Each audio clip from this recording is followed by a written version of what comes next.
একটা অনেকে বলে যে আপনার কিছু ভূমিকা তখন বিতর্কিত ছিল, আপনি ছাত্রলীগ যুবলীগকে যেভাবে মানে মাঠে নামিয়েছিলেন পাল্টা, তার ফলেই এরকম একটা বড় জনরোষ তৈরি হয়ে গেল আর কি, এটা মানে আমরা কথা মোটেই ঠিক না।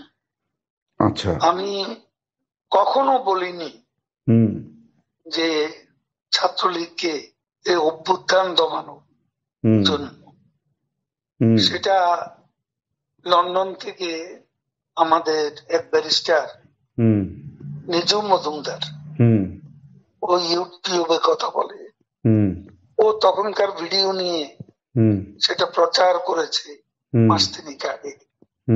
সেখানে ছাত্রলীগের নামই ছিল।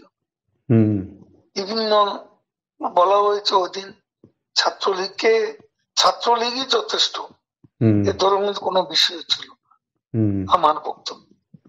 আর আমি পার্টির সেক্রেটারি, তারা আমার মেট্রো রেল পুড়িয়ে দিচ্ছে, তারা আমার সেতু ভবন পুড়িয়ে দিচ্ছে, তারা বিটিভি ভবন পুড়িয়ে দিচ্ছে, তারা আমার অফিস আক্রমণ করতে বারবার আসছে, পার্টি অফিস, তারা গণভবন মুখী আক্রমণ শোনাচ্ছে।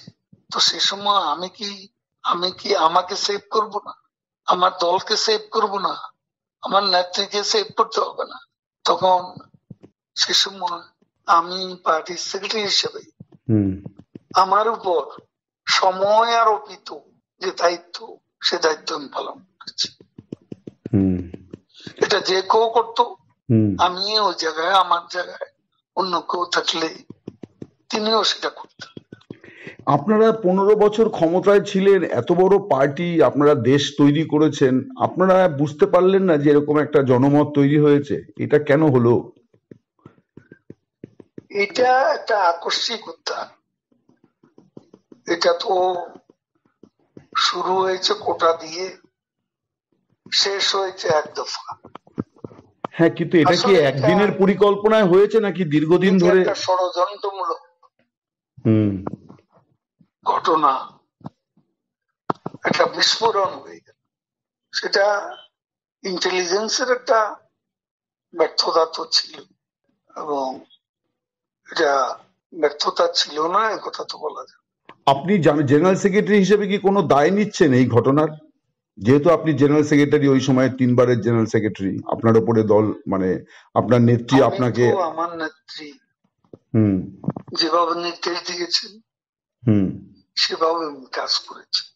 এখন জেনারেল সেক্রেটারি হিসেবে আমার ভুল ত্রুটি থাকতে পারে, এটা আমি I am not immune from mistakes. মানুষের ভুল হবে, সে ভুল ত্রুটি আমারও থাকতে পারে। আপনি নিজে কোনো ভুল মানে চিহ্নিত করেছেন যে এটা আপনার ভুল হয়েছিল? আমি কাজ করেছি, কাজ করলে ভুল হয়, চাঁদাবাজি করিনি, কমিশন খাইনি, পার্সেন্টেজ নিইনি, আমার মন্ত্রণালয়টা সবাই জানে।